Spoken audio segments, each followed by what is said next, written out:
Assalamualaikum warahmatullahi wabarakatuh. Kembali lagi dengan saya.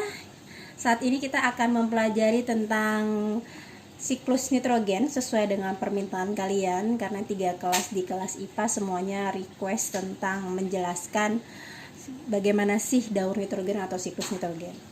Baik, kita mulai. Yang pertama dimulai dari nitrogen bebas yang terdapat di udara. Dia berbentuk N2. Kemudian nitrogen yang terdapat di udara ini mengalami fiksasi atau pengikatan. Ada 2 organisme yang membantu proses pengikatan ini. Yang pertama, bakteri yang terdapat di tumbuhan khusus yang disebut dengan tumbuhan Leguminosarum. Karena bakterinya ini pun juga spesifik, dia punya nama Rhizobium leguminosarum.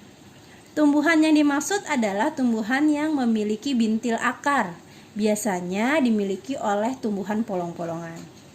Nah, organisme yang berikutnya adalah bakteri saja yang terdapat di dalam tanah. Biasanya ini bisa berupa si Azotobacter atau Clostridium.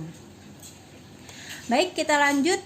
Ketika si tumbuhan ini yang sudah mampu mengikat nitrogen bebas dari udara akan dikonsumsi oleh hewan herbivore. Kemudian hewan herbivore ini dikonsumsi sama hewan karnivor. Ketika mereka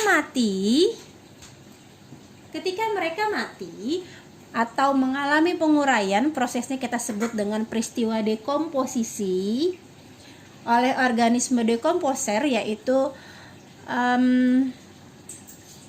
fungi dan bakteri. Nah, fungi dan bakteri ini nantinya akan mengalami peristiwa yang disebut dengan amonifikasi sehingga membentuk amonium atau NH4. Amonium ini nantinya akan membentuk senyawa yang disebut nitrit atau NO2. Proses ini kita sebut dengan nitritasi. Amonium menjadi nitrit. Prosesnya kita sebut dengan nitritasi. Selanjutnya, nitrit ini akan berubah lagi menjadi nitrat atau NO3. Peristiwa ini kita sebut dengan peristiwa nitratasi. Kita balik dulu sebentar ya ke sini. Dari amonium menjadi nitrit, kita sebut istilahnya adalah nitritasi. Dengan bantuan bakteri Nitrococcus dan Nitrosomonas. Paham sampai sini ya? Kemudian senyawa nitrit ini akan diubah bentuk menjadi senyawa nitrat oleh bantuan bakteri. Bakterinya kita sebut dengan nitrobakter. Peristiwa ini kita sebut dengan nitratasi. Paham ya?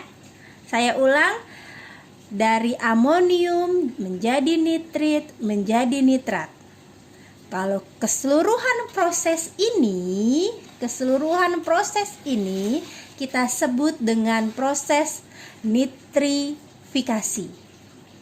Jadi amonium yang nantinya akan menjadi nitrat kita sebut dengan proses nitrifikasi. Kemudian nitrat yang ada di dalam tanah ini kemudian diserap kembali oleh akar tumbuhan. Kemudian di akar tumbuhan itu pastinya nanti akan digunakan untuk mereka berfotosintesis, untuk tumbuhan berfotosintesis. Nah, proses itu kita kenal dengan proses asimilasi. Paham ya? Selanjutnya, sedangkan nitrat yang akan dikeluarkan lagi menjadi nitrogen bebas di udara, itu kita kenal dengan istilah prosesnya adalah denitrifikasi. Jadi denitrifikasi adalah pengubahan nitrat menjadi nitrogen bebas. Selesai deh. Terus muter seperti itu. Kita sebut dengan siklus nitrogen. Baik, itu saja dari saya. Kurang lebihnya mohon maaf. Kalau memang ada yang perlu kalian tanyakan, saya tunggu. Sekian dari saya. Wassalamualaikum warahmatullahi wabarakatuh.